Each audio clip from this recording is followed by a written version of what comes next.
오늘 우리에게 주시는 생명의 말씀은 마태복음 21장 1절에서 11절 말씀입니다. 할렐루야. 옆에 분과 한번 인사하시겠습니다. 잘 되고 있습니다. 기도하면 됩니다. 다시 한번 이 시간 은혜 받읍시다.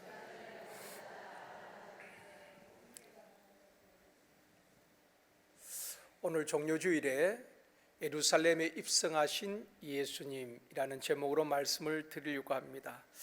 예수님께서 공생의 사역을 마치시고 십자가를 지기 위하여서 예루살렘에 입성하신 날을 기념하여서 종료주일로 지키고 있습니다. 또 예루살렘 올라가셔서 한 주간 고난당하신 주간을 우리가 고난주간이라고 말하고 있습니다. 복음서 전체의 3분의 1이 예수님께서 마지막 한 주간 말씀하신 것이나 행하신 일들에 대해서 기록을 하고 있습니다. 그만큼 예수님의 마지막 한 주간이 중요하다는 것입니다. 당시 예루살렘에는 한 5만에서 많게는 10만 정도가 살았다고 합니다. 6월절이 되면은 각 지역에서 다 예루살렘에 모이게 됩니다. 그러니까 200만에서 300만 가까이 6월절에는 예루살렘에 모였다고 합니다. 예수님께서 예루살렘에 들어가실 때에 수많은 사람들이 호산나 다윗의 자손이여 외치면서 종려나무 가지를 흔들고 주님을 환영하게 되는 것입니다. 사람들이 서로 묻습니다. 이 사람이 누구냐? 예수 그리스도가 누구냐? 물을 때 또 어떤 사람은 그렇게 대답합니다. 나사렛이라는 곳에서 나온 선지자라고 합디다. 또 어떤 사람들은 우리를 구원하기 위해서 오신 메시아입니다. 이렇게 이야기하기도 합니다. 예수님께서 공생애 동안 많은 기적을 행하셨지요. 병든 자를 고치시고 귀신을 쫓아내시고 오병이의 기적을 행하시고 눈먼 자를 보게 하시고 중풍병자를 고치셨습니다. 심지어 죽은 자를 살리셨습니다. 이런 기적을 보면서 이 사람이야말로 우리를 구원할 메시아가 아닌가 기대를 했습니다. 수많은 군중들이 예수님께 기대했던 것은 전에 모세를 통하여서 애굽에서 이스라엘 백성들을 구원함 같이 우리를 로마의 압제에서 구원해 줄 것을 기대했습니다. 그러나 그들의 기대는 영혼을 구원하기 위해서 우리를 죄와 사망에서 구원하기 위해서 오신 메시아가 아니라 그들의 기대는 로마의 압제에서 구원할 메시아, 정치적인 메시아를 기대했다는 것입니다. 오늘 본문에 보면은 예수님은 어린 나귀를 타고 예루살렘에 입성하시는 장면을 보게 됩니다. 무리들이 앞서거니 뒤서거니 종려가지 나무를 흔들면서 소리를 지르고 또 자신들의 겉옷을 벗어서 길에 깔기도 합니다. 제자들도 따르고 무리들이 환호합니다. 기대의 참 모습이었습니다. 근데 주님의 모습을 자세히 보면은 밝은 모습이 아니라 장엄한 모습이었습니다. 왜냐하면 주님은 지금 십자가를 지기 위해서 예루살렘 성으로 들어가고 계시기 때문입니다. 사랑하는 성도 여러분, 종료주일에 우리가 물어야 할 중요한 질문이 있습니다. 내가 믿는 예수 그리스도는 어떤 분이신가 하는 것입니다. 어떤 답변을 하느냐에 따라서 우리의 삶과 인생이 달라지기 때문입니다. 오늘 본문에서는 예수님이 어떤 분이신가 말씀 속에서 보여주고 있습니다. 첫 번째로 주인 되신 예수 그리스도를 보여주고 있습니다. 주라는 것은 예수님이 만물의 주인이라는 뜻입니다. 우리가 교회 오면 주여 주님이라고 부릅니다. 여러분 그것이 무슨 의미입니까? 주인님 그런 의미거든요. 우리가 주여 할 때는 주인님 그런 의미입니다. 예수 그리스도는 내 인생의 주인이시고 우리 가정의 주인이시고 교회의 주인이시란 말입니다. 예수님께서 예루살렘 가까이 가셨을 때에 두 제자를 보내면서 이런 말씀을 하십니다. 오늘 본문 2절입니다. 같이 읽겠습니다. 이르시되 너희는 맞은편 마을로 가라. 그리하면 곧 매인 나귀와 나귀 새끼가 함께 있는 것을 보리니 풀어 내게로 끌고 오라. 주님께서 제자들에게 돈을 주면서 가서 나귀를 사오라는 것도 아닙니다. 맞은편 마을로 가면은 나귀가 있을 것인데 그냥 풀어 끌고 오라는 것입니다. 이해가 잘 되지 않습니다. 그러나 제자들은 주님이 말씀하셨기 때문에 그대로 순종을 하게 됩니다. 이런 말이 있습니다. 나귀가 보여서 순종한 것이 아니라 순종하면 나귀가 나타난다. 무슨 말인가 하면은 우리 주님께서 나귀를 가르치면서 저기 나귀가 있으니까 풀어오라는 것이 아닙니다. 그냥 마을로 가면은 나귀가 있을 것이다. 풀어 끌고 오라는 것입니다. 말씀에 순종하면은 하나님께서는 나귀를 준비해 놓으신다는 것입니다. 마치 아브라함에게 이삭을 대신할 수양을 준비해 놓으시듯이 여호와 이레의 하나님은 오늘도 순종하는 자들에게 예비하시고 준비해 놓으시는 줄 믿습니다. 우리가 순종하면은 기대하지 못했던 놀라운 일들이 일어나는 것입니다. 제자들 보냅니다. 3절에 이렇게 말씀합니다. 같이 읽습니다. 만일 누가 무슨 말 하거든 주가 쓰시겠다 하라. 그리하면 즉시 보내리라 하시니. 그 나귀 주인도 참 대단하지요. 주가 쓰시겠다 말할 때에 묻지도 아니하고 자기 것을 내어줍니다. 주가 쓰시겠다는 것은 주인이 쓰시겠다는 말이거든요. 그때 나귀 주인은 질문하지 않습니다. 당신의 주인이 누구냐고 묻지도 않습니다. 순종합니다. 하나님은 순종하는 사람을 쓰시고 순종하는 사람을 통해서 역사하실 줄 믿습니다.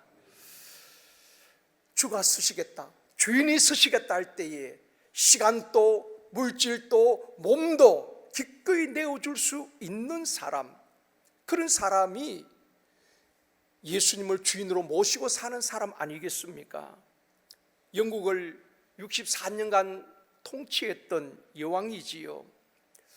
빅토리아 여왕, 참 많은 업적을 이루었습니다. 그분은 산업혁명과 영국을 해가 지지 않는 나라로 일컬을 만큼 강대국으로 부유한 나라로 세워갔던 여왕이기도 합니다. 이 빅토리아 여왕에 대한 일화가 있는데, 이 여왕은 64년 동안 통치하면서 가난한 백성들을 자주 찾아갔다고 합니다. 몇 명의 호위병을 거느리고 가난한 백성들 찾아가서 그들의 아픔을 듣기도 하고 대화를 했다고 합니다. 한 번은 독실한 그리스도인이면서 혼자 사는 여인의 집을 방문하게 됩니다. 사전에 많은 정보를 얻었겠지요. 이분은 예수를 잘 믿는 여인입니다. 정보를 가지고 그 집을 방문하게 되었습니다. 여왕이 가서 그 여인에게 이런 질문을 합니다. 당신의 집에 많은 사람이 지금까지 방문했는데 그 가운데 가장 귀한 손님은 누구였습니까? 물었을 때에 그 여인이 이렇게 대답합니다. 주저하지 아니하고 여왕입니다. 우리 집에 오신 가장 귀한 손님은 여왕입니다. 여왕이 좀 실망한 눈빛으로 다시 묻는 것입니다. 여왕이 기대했던 대답은 예수 그리스도라고, 그분이 예수를 잘 믿는 분이니까 우리 집에 가장 귀한 손님은 예수님입니다. 그런 대답을 기대했는데 여왕이라고 하니까 조금 실망한 눈빛으로 다시 묻는 것입니다. 당신의 집에 오신 손님 가운데 가장 귀한 분은 예수님이 아니었습니까? 그때 이 여인이 이렇게 말합니다. 아닙니다. 예수 그리스도는 우리 집에 오신 손님이 아니라 항상 저와 함께 계시는 이 집의 주인이십니다. 이 빅토리아 여왕은 예수님을 손님으로 생각한 것이 아니라 날마다 우리 집에 계시는 주인이라는 것입니다. 여러분, 옛날에 여러분의 가정에 액자가 다 있었죠. 이 집의 주인은 그리스도시요. 그런 액자를 다 식탁 앞에 걸어놓은 적이 있었습니다. 사랑하는 성도 여러분, 예수님이 여러분의 가정의 주인이 되십니까? 예수님이 여러분의 마음에, 우리 가정에 가끔 방문하시는 손님이 아니라 늘 함께 하시는 주인이 되어지기를 원합니다. 예수님이 내 인생의 주인이 되시고, 예수님이 우리 가정의 주인이 되시고, 우리 교회의 주인이 되시기를 주님의 이름으로 축원합니다. 주가 서시겠다, 주인이 서시겠다, 그럴 때에 묻지도 아니하고 내어 주게 되는 것입니다. 두 번째로 오늘 본문에서 우리가 알 수 있는 것은 겸손하신 예수 그리스도를 보여주고 있는 것입니다. 예루살렘에 입성하실 때에 세상의 왕이라면은 황금 마차를 타고 수많은 병사를 거느리고 입성했을 것입니다. 그러나 우리 주님은 조그만 나귀를 타고 입성을 하셨습니다. 5절에 말씀합니다. 같이 읽겠습니다. 시온의 딸에게 이르기를 내 왕이 내게 임하나니 그는 겸손하여 나귀 곧 멍에 매는 짐승의 새끼를 탔도다 하라 하였느니라. 스가랴 선지자를 통해서 예수님께서 어떻게 입성하실 것인가 이미 예언하셨고 그 예언이 성취되고 있는 것입니다. 우리 주님은 황금 마차를 타신 분이 아닙니다. 겸손하여 나귀 짐승의 새끼를 탔도다, 그렇게 말씀하고 있습니다. 나귀는 겸손과 평화를 상징하는 동물이기도 합니다. 사랑하는 성도 여러분, 우리가 예수님을 믿는다는 것은 무엇을 의미할까요? 신앙생활을 한다는 것은 직분을 말하는 게 아닙니다. 얼마나 많이 봉사했냐, 그것 중요하지 않습니다. 신앙생활이란 것은 예수님을 닮아가는 것을 말하는 것입니다. 우리가 신앙생활을 한 만큼이나 주님을 닮아가야 하는 것입니다. 그것을 성숙이라고 말하는 것입니다. 예수님의 성품을 담고 예수님의 신앙 인격을 닮아가는 것이 신앙생활이라는 것입니다. 우리는 신앙생활을 오해할 때가 있습니다. 직분이 무엇이냐, 내가 얼마나 봉사하느냐, 얼마나 열심히 일하느냐, 그걸 가지고 믿음이 좋다, 신앙생활 잘한다, 그렇게 평가합니다. 아닙니다. 얼마나 우리가 주님을 닮았느냐, 그걸 우리 주님은 보신다는 것입니다. 주님의 성품과 주님의 인격을 닮아 우리가 살아가는 것입니다. 찬송가에 보면은 내 모든 소원 기도의 제목 뭐라 그랬습니까? 예수님 닮기 원합니다. 우리가 그렇게 찬송합니다. 내 모든 소원, 내 기도 제목은 주님 닮기 원합니다. 찬송은 그렇게 하지만은 주님 닮을 모습이 없습니다. 주님을 닮아갈 때 우리의 삶 속에서 예수의 향기가 나타나게 되는 것입니다. 우리가 봉사하고 헌신하는 것 중요하지만 신앙생활은 예수 그리스도를 닮아가는 것입니다. 빌립보서 2장 5절에서 이렇게 말씀하고 있습니다. 같이 읽습니다. 너희 안에 이 마음을 품어라. 곧 그리스도 예수의 마음이니. 우리가 품어야 할 마음이 예수 그리스도의 마음이란 것입니다. 내 마음대로 살아가는 것 아닙니다. 예수 그리스도의 마음을 품고 성령의 통치가 이루어져야 하는 것입니다. 그러면 예수의 마음이 어떤 마음일까요? 마태복음 11장 29절에서 말씀합니다. 같이 읽습니다. 나는 마음이 온유하고 겸손하니 나의 멍에를 메고 내게 배우라. 그리하면 너희 마음이 쉼을 얻으리니. 주님의 마음은 온유하고 겸손한 마음입니다. 생각해 보십시오. 여러분의 가정의 가족들이 온유하고 겸손한 마음을 품고 서로를 섬길 때에 그 가정이 얼마나 행복하고 아름다운 가정이 되겠습니까? 교회의 모든 성도들이 주님의 마음, 온유와 겸손의 마음을 품고 서로 섬기고 봉사할 때 그 교회가 얼마나 아름답고 그 교회가 천국이 아니겠습니까? 우리 주님은 온유하고 겸손한 그 마음을 배우라고 말씀하고 있습니다. 그 마음을 품으라고 말씀하고 있는 것입니다. 우리가 신앙생활하면서 얼마나 많이 일하느냐, 그게 관심이 있지, 주님의 마음 닮아가기 위해서는 그렇게 애쓰지 않는다는 것입니다.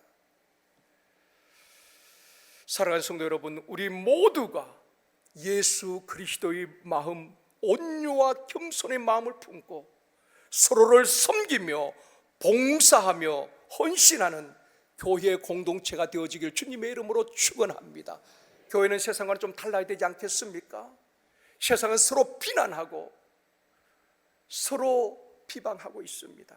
이럴 때 온유와 겸손한 마음을 품고 섬기는 아름다운 공동체가 되어지기를 원합니다. 성주 순례에 가면 꼭 들리는 것이, 지금은 전쟁을 해서 가지도 못하지만은 예수님이 탄생하신 베들레헴에 가면은 예수 탄생 기념교회가 있습니다. 거기에 꼭 가게 되는데, 그 안에 들어가면은 예수 탄생 기념교회에 들어가면 참 화려합니다. 높고 넓고 크고 화려하지만, 근데 그 기념교회로 들어가는 입구는 참 좁습니다. 원래 좁은 건 아니지만은 원래는 큰 문이었는데 축소를 하고 지금은 높이가 한 120cm, 넓이가 한 80cm밖에 되지 않는 좁은 문입니다. 그래서 그 문을 겸손의 문이라고도 말하는 것입니다. 여기 보이는 이런 겸손의 문인데 높이가 한 120밖에 되지 않습니다. 우리가 2019년도에 성지 순례 갔을 때도 우리 일행이 이 겸손의 문을 통과해서 안으로 들어갔습니다. 다 머리를 숙이고 들어가고 있죠. 누군지는 잘 모르지만 우리 일행입니다. 다 들어갈 때 허리를 숙이고 고개를 숙여야만 들어갈 수 있는 것입니다. 베드로전서 5장 5절에 보면 이렇게 말씀하고 있습니다. 같이 읽습니다. 하나님은 교만한 자를 대적하시되 겸손한 자들에게는 은혜를 주시느라. 하나님은 어떤 사람에게 은혜를 주시고 어떤 사람의 기도를 들으시는가? 마음이 교만한 자는 하나님이 대적하신다고 하고 있습니다. 여러분, 하나님을 대적하고 이길 자가 누가 있겠습니까? 겸손한 자에게는, 마음이 온유하고 겸손한 주님의 마음을 품은 자들을 하나님께서 은혜를 베풀어 주시고 그들을 높여 주신다고 말씀하고 있습니다. 예수님의 공생의 모든 삶은 겸손이었습니다. 우리 주님은 세리 앞에서도 또 소외당하는 고아나 과부들 무시하지 아니하시고 늘 그들 앞에서도 겸손하셨습니다. 죽음을 앞두고도 마지막 모습이 제자들 앞에서 무릎을 꿇고 제자들의 발을 씻어주는 겸손의 모습을 보여주셨습니다. 사랑하는 성도 여러분, 우리 모두가 예수님의 마음, 온유와 겸손의 마음을 품고 교회를 섬기고 이웃을 섬긴다면은 교회가 좀 더 건강해지고 가정이 좀 더 행복해지고 이웃과 더 아름다운 관계가 되지 않을까요? 우리 모두 예수의 마음, 겸손의 마음을 품고 섬기고 살아가는 저와 여러분이 되어주기를 주님의 이름으로 축원합니다. 세 번째는 구원자 되신 예수 그리스도임을 오늘 본문에서 말씀해 주고 있습니다. 예수님께서 나귀를 타시고 예루살렘에 입성하실 때에 무리들이 겉옷을 벗어서 길에 펴니다. 종려나무 가지를 흔들면서 외치기를 호산나 다윗의 자손이여 호산나. 호산나란 말은 지금 구원하소서 그런 의미거든요. 로마의 압제에서 지금 우리를 구원하소서, 그게 호산나입니다. 그래서 지금 압제당하고 있는 그들이 주님을 향하여서 호산나 다윗의 자손이여, 다윗의 자손 예수여, 우리를 로마의 압제에서 지금 구원하소서, 그렇게 외치고 있는 것입니다. 그런데 이들이 며칠 뒤에 가면은 완전히 돌변하지요. 주님을 십자가에 못 박으라고 외치게 되는 것입니다. 예수를 십자가에 못 박으라고 외칩니다. 왜냐하면 그들이 기대했던 메시아가 아니었기 때문에 그런 것입니다. 예수님은 정치적인 메시아, 그들을 로마에서 압제해서 구원하기 위해서 오신 분이 아니라 우리를 죄와 허물과 사망에서 구원하기 위해서 오신 메시아인 줄 믿습니다. 마태복음 1장 21절에서 말씀합니다. 같이 읽습니다. 아들을 낳으리니 이름을 예수로 하라. 이는 그가 자기 백성을 그들의 죄에서 구원할 자이심이라. 예수님은 로마의 압제에서 구원할 자가 아니라 우리를 죄에서, 사망에서, 저주에서 구원할 자이십니다. 그 이름이 예수인 것입니다. 노 크로스 노 크리스찬 말이 있습니다. 십자가가 없으면 그리스도인이 아니라는 것입니다. 그래서 그런지 교회마다 십자가를 높이 세웁니다. 여러분 비행기를 타시고 밤에 한번 보십시오. 뭐 울긋불긋하지요. 십자가 얼마나 많은지 모릅니다. 십자가를 가정에도 또 자동차에도 매달아 놓습니다. 또 십자가 목걸이를 하기도 하고 십자가 귀걸이도 하기도 합니다. 마치 수호신처럼 말입니다. 그런데 문제는 십자가의 감격을 잃어버린 이 시대, 십자가 복음의 능력을 잃어버린 이 시대, 십자가 찬송은 하지만 정작 십자가를 지고 주님을 따르는 것을 피하고 자기의 유익을 구하며 편하게 예수를 믿으려고 하는 이 시대의 성도들을 보면서 주님이 얼마나 안타까워하실까. 예수님이 예루살렘 입성하실 때에 많은 무리들이 종려나무 가지를 흔들면서 호산나 우리를 구원하소서, 우리를 로마에서 구원하소서 외치는 그들을 보시면서 주님은 어떻게 하셨습니까? 누가복음 19장 41절에서 말씀합니다. 같이 읽겠습니다. 가까이 오사 성을 보시고 우시며. 많은 백성들이 환호하는데 주님은 그 백성들과 그 성을 보면서 우셨다고 말하고 있습니다. 우리 주님이 왜 우셨을까요? 주님의 눈물의 의미가 무엇일까요? 지금 주님께서 우리를 보시고 우리 가정을 보시고 우리 교회를 보시고 한국교회를 보시고 울고 있지 않을까요? 왜 주님이 우셨을까요? 우리를 구원하기 위해서 이 땅에 오신 메시아를 알아보지 못하고 거부하는 사람들, 오히려 십자가에 못 박으라고 외치는 그들을 주님은 보고 계시는 것입니다. 선지자들이 예언한 메시아, 그들의 눈앞에 나타났지만은 그들은 알지 못하고 오히려 배척하는 사람들, 또한 로마에 의하여서 비참하게 망할 그 예루살렘, 돌 위에 돌 하나도 남기지 아니하고 무너지고 처참하게 멸망할 그 예루살렘을 보면서 우리 주님은 울고 계시는 것입니다. 많은 백성은 환호하고 있는데 주님은 그 백성을 바라보면서 우셨다는 것입니다. 사랑하는 성도 여러분, 이 종료주일에 예수님께서 우리 가정을 보시고 우리 교회를 보시고 우리 한국교회를 보시고 기뻐하실까요? 아니면은 예루살렘 성을 보시고 우심같이 울고 계시지는 않을까요? 너무 안타까워서 예수를 믿노라고 하면서 십자가의 구원의 감격도, 십자가의 능력도, 십자가 보혈의 능력도 다 상실한 채 그저 교회만 왔다 갔다 하면서 신앙생활 잘하는 것처럼 포장되어 있는 우리의 모습을 보면서 주님이 하염없이 울고 계시고 있지는 않을까요? 사랑하는 성도 여러분, 십자가 복음의 감격을 회복할 수 있기를 원합니다. 십자가 복음의 능력을 회복할 수 있기를 원합니다. 초대교회 성도들처럼 사도들처럼 예수 이름이 선포될 때마다 행복 모임에서 전도 현장에서 예수 이름 권세가 나타날 수 있기를 원합니다.